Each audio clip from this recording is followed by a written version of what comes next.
नमस्कार साथियों, मैं विक्रम शर्मा स्वागत करता हूं आपका कम्युनिकेशन स्किल्स के भाग 9 में। और भाग 9 में हम बात करने वाले हैं लिखित संचार से जुड़ी उन सभी छोटी छोटी लेकिन अति महत्वपूर्ण बातों के बारे में जो आपके संचार को प्रभावी बनाते हैं। तो आइए शुरुआत करते हैं भाग 9 की। जब मैं बात कर रहा हूं लिखित संचार की, तो सबसे पहली चीज आती है रिटर्न वर्ड्स, जिन्हें हम कह सकते हैं लिखित शब्द। वो शब्द जो अब हम बोल नहीं रहे हैं, हम लिख रहे हैं।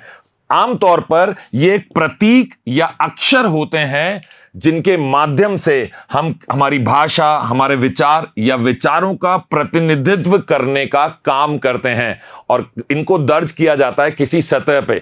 आमतौर पर यह सतह एक कागज होती है जिसके ऊपर हम पेन या पेंसिल के माध्यम से लिखते हैं। ये एक दीवार भी हो सकती है, ये एक बोर्ड हो सकता है, या फिर ये आपके कंप्यूटर की स्क्रीन भी हो सकती है। जब बात चल रही है लिखित शब्दों की, तो ये लिखित शब्द हमें पत्र लिखने में, निबंध, पुस्तकें या कोई लेख लिखने में बड़े ही आवश्यक होते हैं। इनके बिना हम कुछ भी लिख नहीं पाएंगे। साथ ही साथ डिजिटल सामग्री भी अगर हम कोई बनाना चाहते हैं तो इसके लिए इन शब्दों का प्रयोग हम इनका इस्तेमाल हम करते हैं। और याद रखिएगा, जितने प्रभावी शब्द हम इस्तेमाल में लेंगे उतना ही प्रभावी हमारा लेख बनेगा, वो सामग्री तैयार होगी।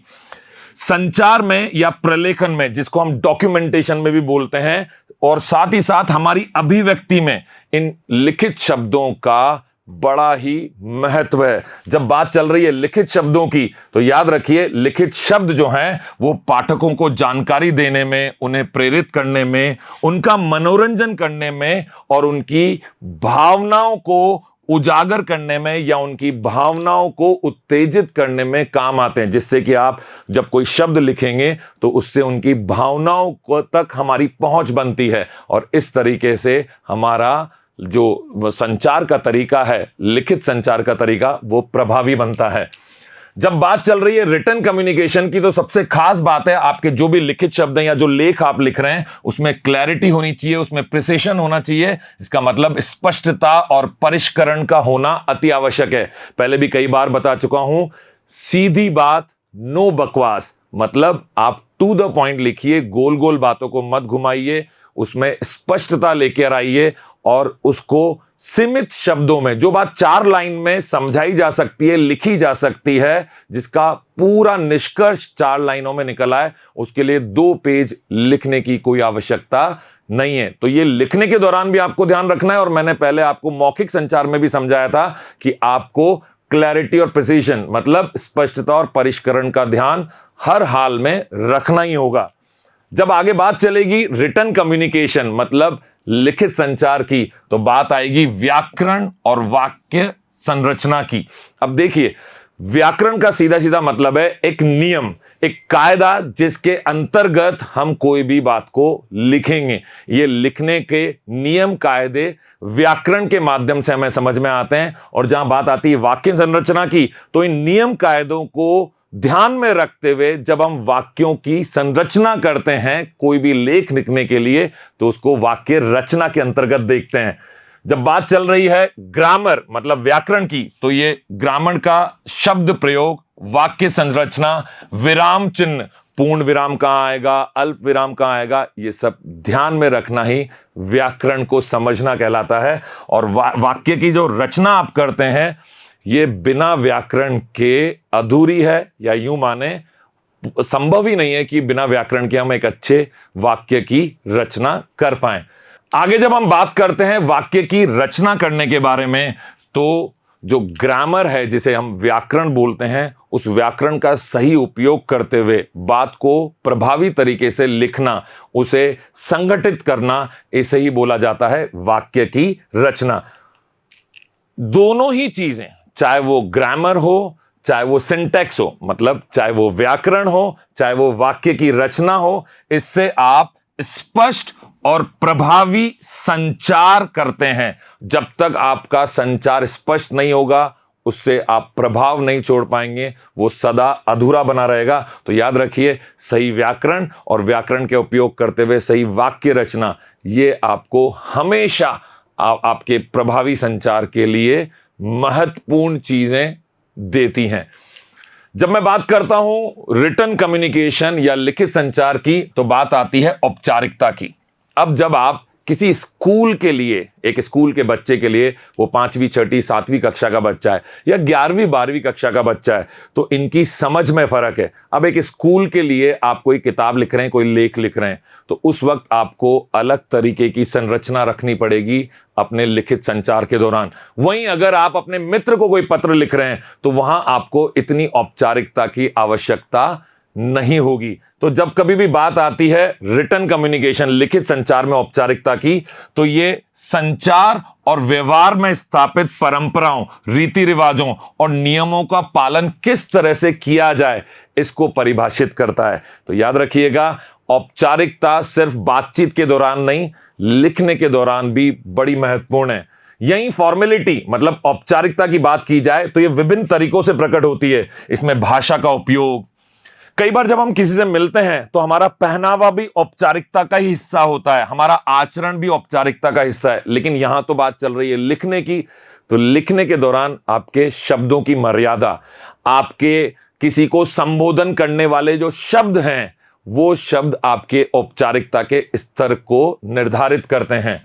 जब बात चल रही है औपचारिकता की, तो पेशेवर सेटिंग, मतलब आप किस व्यवसाय से जुड़े हुए हैं, आपका क्या कार्य है, आपकी क्या जिम्मेदारियां हैं, ये आपके पेशेवर होने को निर्धारित करती है। साथ ही साथ आप किसी समारोह या विशेष अवसर पर अगर कुछ लिख रहे हैं, तो उस वक्त आपका औपचारिकता का स्तर अलग होना चाहिए। अगर आप किसी संरचना से जुड़े हुए हैं, किसी हायरार्की से, जिसमें टॉप पर कोई एक व्यक्ति विशेष है, उसके नीचे 10 लोग हैं, उसके नीचे 100 लोग हैं, तो हमें इन सब अलग अलग लोगों के लिए अलग अलग औपचारिकता का स्तर मान्य तरीके से रखना ही होगा। जब मैं बात कर रहा हूं फॉर्मेलिटी के अलग अलग लेवल्स की, तो ये खास तौर से सांस्कृतिक मानदंडों, सामाजिक संदर्भ और व्यक्तिगत पसंद पर निर्भर करती है। जब मैं अपने आप को अगर सर कहलाना पसंद करता हूं, तो आपको जब मुझे संबोधित करना है, चाहे वो कोई एक पत्र के माध्यम से करना है, तो मुझे आदरणीय या सर आपको लिखना ही पड़ेगा। अगर आप ऐसा नहीं करेंगे, तो उस परिस्थिति में आपका जो संचार है वो प्रभावी नहीं हो पाएगा। अब अगर लिखित संचार को और गहराई से समझना है, तो हमें जानना पड़ेगा उसके स्ट्रक्चर और ऑर्गेनाइजेशन के बारे में। स्ट्रक्चर का मतलब हो गया संरचना और ऑर्गेनाइजेशन का मतलब हो गया संगठन। अब जब हम समझें कि ये ऑर्गेनाइजेशन या स्ट्रक्चर, जिसको हम संरचना या संगठन बोल रहे हैं, इसका क्या महत्व है, तो ये खास तौर पे आपकी प्रणाली, आपके जो तैयार किए हुए दस्तावेज हैं और उनको प्रस्तुत करने का जो तरीका है, उनकी व्यवस्था और उनके व्यवस्थापन के बारे में है। चलिए थोड़ा और आसान तरीके से इसे समझते हैं। तो अगर संरचना को समझें, तो ये किसी भी कार्यक्रम का या कोई भी लेख आप लिखने वाले हैं, उसके खाके को, जो बाहरी खाका है, उसका एक स्ट्रक्चर है, उसको निर्धारित करता है कि आप किस बारे में लिखेंगे और किन किन बातों के बारे में लिखेंगे। उसके अंदर जो आप लिखेंगे, उनको संगठित तौर पर लिखने को हम ऑर्गेनाइजेशन बोलेंगे।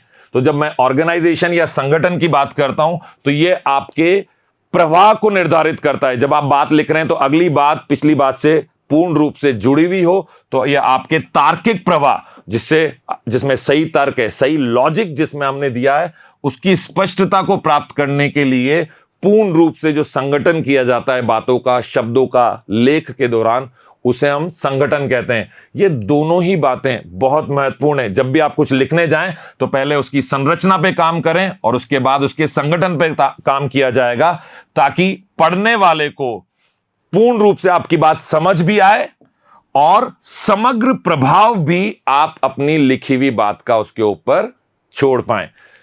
जब रिटन कम्युनिकेशन की बात चल रही है, तो ये दोनों ही चीजें, लेखन, प्रस्तुतियों और परियोजनाओं प्रबंधन, जिसको अपन बोलेंगे आपका प्रोजेक्ट मैनेजमेंट, इन चीजों के लिए ये बड़ी ही आवश्यक होती हैं। क्योंकि जब आपकी संरचना ठीक होगी, आपका संगठन ठीक होगा लिखने के दौरान, तो आपका पूरा डॉक्यूमेंट जो आप तैयार करेंगे, प्रलेखन जिसको हम कहते हैं, वो प्रभावी तौर पर तैयार हो पाएगा।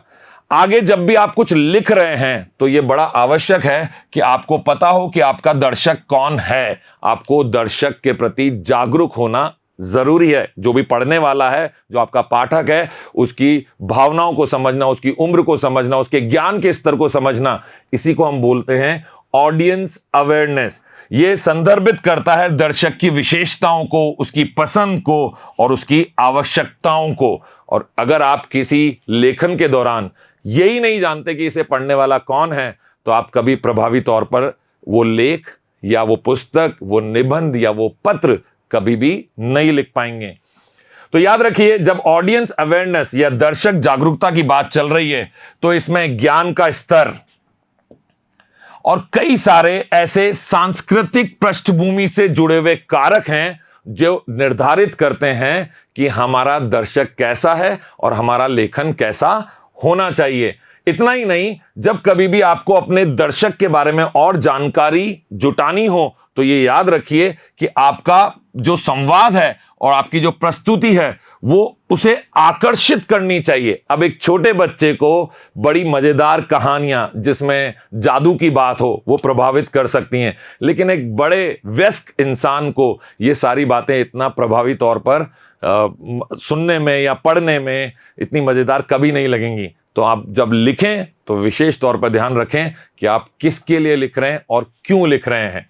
जब बात चल रही है रिटन कम्युनिकेशन की और दर्शक जागरूकता की, तो जो भी वक्ता है या जो प्रस्तुत करता है, उसे अपना संदेश, अपनी ध्वनि, जो भी वो जिस भाव में कहना चाहता है, अगर कोई वीर रस की बात लिखी गई है, तो वहां लिखने के दौरान तो आपकी ध्वनि प्रतिपादित नहीं होगी, सुनाई नहीं देगी, लेकिन आपके शब्दों में कुछ ऐसा जोर होना चाहिए, दम होना चाहिए कि जब वो पढ़े तो उसे एहसास हो कि ये बात वीर रस की है, ये बात प्रेम रस की है, ये बात जो है वो प्रकृति से जुड़ी हुई है। तो आपके शब्दों का चयन ये निर्धारित करेगा, आपका जो स्ट्रक्चर जो बनेगा वो ये निर्धारित करेगा कि आप अपने किस दर्शक के लिए ये लेख लिख रहे हैं। आगे अगर मैं इस सारी बात का मूल रूप आपके सामने लेके आऊं, तो आपका कोई भी सार्वजनिक भाषण है, आप कहीं बिजनेस कर रहे हैं, आप कहीं पढ़ा रहे हैं शिक्षण के दौरान, या व्यक्तिगत संवाद कर रहे हैं, इन सभी चीजों के दौरान दर्शक के प्रति जागरूक होना बड़ा ही आवश्यक है। तो कहा जाता है ना कि अगर आप अपनी ऑडियंस को जानते हैं, अपने दर्शक को जानते हैं, तो आप अपनी बात को बड़े ही प्रभावी तौर पर रख पाएंगे, लिख पाएंगे, समझा पाएंगे।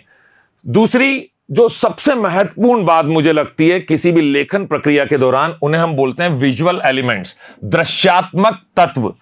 अब देखिए, जब कोई पढ़ रहा है और पूरे पन्ने पर सिर्फ शब्द ही शब्द लिखे हुए हैं, तो हो सकता है कि थोड़ी देर के बाद उसकी जो रुचि है वो उस लेख में कम हो जाए, और इसीलिए हम डालते हैं कुछ दृश्यात्मक तत्व, जिनको हम विजुअल एलिमेंट्स बोल सकते हैं। और ये विजुअल एलिमेंट्स क्या होते हैं? ये चित्र होते हैं, ये ग्राफ होते हैं, कई तरह के चार्ट होते हैं, विभिन्न रंग होते हैं। लिखने के दौरान रंगों का भी बड़ा ही महत्व है। ये कई तरह के लेआउट होते हैं, ऐसे तरीके जिससे हम चीजों को एक दूसरे से भिन्न दिखा सकें, उनमें रचनात्मकता जोड़ सकें। ये इसमें कई तरह के विभिन्न घटक शामिल हैं जो संचार को बेहतर बनाते हैं। इसीलिए देखा जाए कि हम जब पढ़ रहे हैं उस दौरान अगर उसका एक चित्र भी साथ में हो, तो जो भी चीज हम पढ़ रहे हैं वो ज्यादा आसानी से समझ में आती है। विजुअल एलिमेंट्स या दृश्यात्मक जो तत्व हैं, ये दर्शक की दृश्य संवेदनाओं को आकर्षित करने का काम करते हैं, उसकी समझ को बढ़ाते हैं, और साथ ही साथ वो जो भी डॉक्यूमेंट आपने प्रलेखन जो तैयार किया है उसके रख रखाव के लिए भी बड़ा ही काम आते हैं। तो याद रखिएगा, जो दृश्यात्मक तत्व हैं ये आपके लेखन को मजबूत बनाते हैं।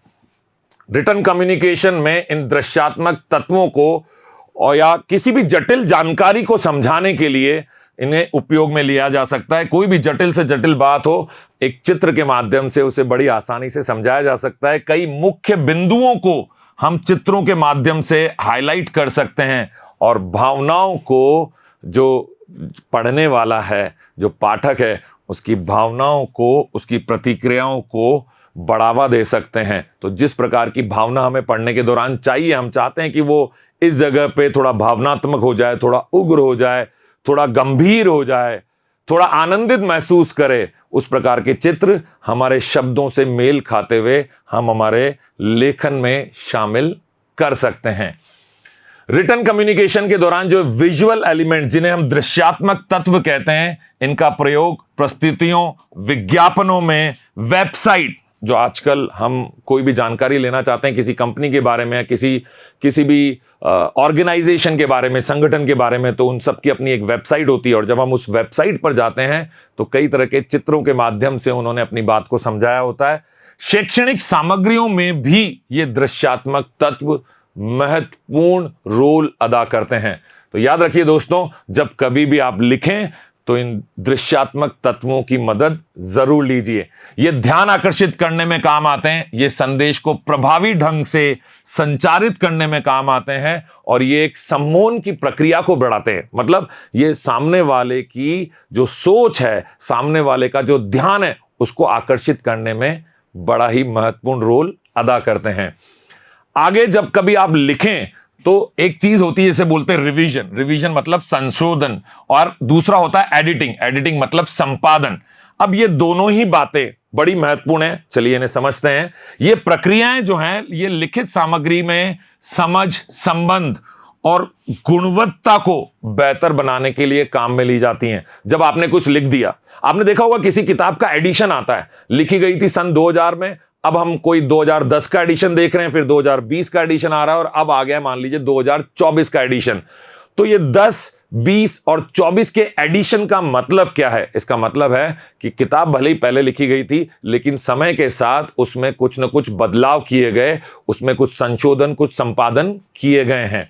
जब बात आ रही है रिवीजन मतलब संशोधन की, तो ये सामग्री को प्रभावी बनाने में, सामंजस्य को सुधारने में और पुनर्विचार और पुनर्विन्यास, इनमें आपके लिए बड़ा ही उपयोगी है। वहीं दूसरी ओर जब संपादन की बात आती है, तो संपादन व्याकरण से संबंधित हो सकता है, जहां पे आपके लिखने के दौरान कोई ऐसी त्रुटियां हो गई हैं जिन्हें एरर बोलते हैं। टाइपिंग के दौरान कोई एरर हो गया, उस चीज को भी सुधारना संपादन की प्रक्रिया में आता है, और आपकी शैलियों की त्रुटियों को भी जांचना और ठीक करना आवश्यकता के अनुसार, इस सुधार को ही हम बोलते हैं संपादन। तो ये दोनों ही प्रक्रिया बड़ी महत्वपूर्ण है, जिससे कि कोई भी पेशेवर लेखक जो है, मान लीजिए मैं एक किताब लिखता हूं, तो मेरी किताब में समय के अनुसार मेरे पाठकों ने अगर मुझे कुछ सुझाव दिए या उसमें कोई त्रुटियां निकाली, तो उनका संशोधन, उनका संपादन महत्वपूर्ण है, ताकि मैं अपनी किताब को, अपने लेखन को और ज्यादा प्रभावी बना सकूं। साथ ही साथ ये गहन विचार को, सामग्री को संशोधित करने में और वापस से उसे बेहतर बनाने की जो मेरी इच्छा है, उस पर भी निर्भर करता है कि मैं किसी चीज को संशोधित करूं और संपादित करूं। तो मुझे लगता है अभी तक आप समझ गए होंगे कि संशोधन और संपादन में थोड़ा सा फर्क है, लेकिन ये दोनों ही बातें एक ही सिक्के के दो पहलुओं की तरह है।